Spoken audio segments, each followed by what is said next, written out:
শীর্ষ পদে জামাত ইসলামী শীর্ষ পদ, তার মানে আপনারা বোঝাতে চাচ্ছেন যে আমির হতে পারবেন কিনা। এখানে আপনারা জানেন জামাতে ইসলামী হলো ইসলামী সংগঠন, তাই না? আর ইসলামী সংগঠন ইসলাম মেনে চলবে, এটাই স্বাভাবিক। যেখানে আল্লাহ তাআলা পবিত্র কোরআনে বলেছেন আর রিজালু কাওয়ামুনা আলান নিসায়, পুরুষ হচ্ছে নারীদের পরিচালক। তো এখানে আল্লাহর এই নির্দেশটা, এটা কোরআনের নির্দেশ, এটা ফরজ। সেই হিসাবে কোনো ইসলামী সংগঠনে নারীরা নেতৃত্বে আসতে পারে না।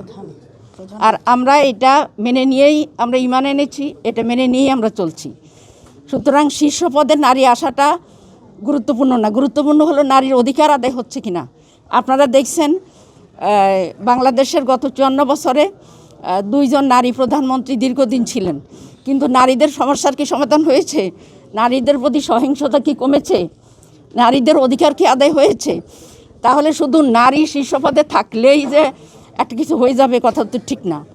বরং নারী হোক আর পুরুষ হোক, যিনি মানবিক হবেন এবং মানবিক মর্যাদা দিবেন নারীদের পুরুষদের সবাইকে, আমরা এই ধরনের নেতৃত্ব চাই।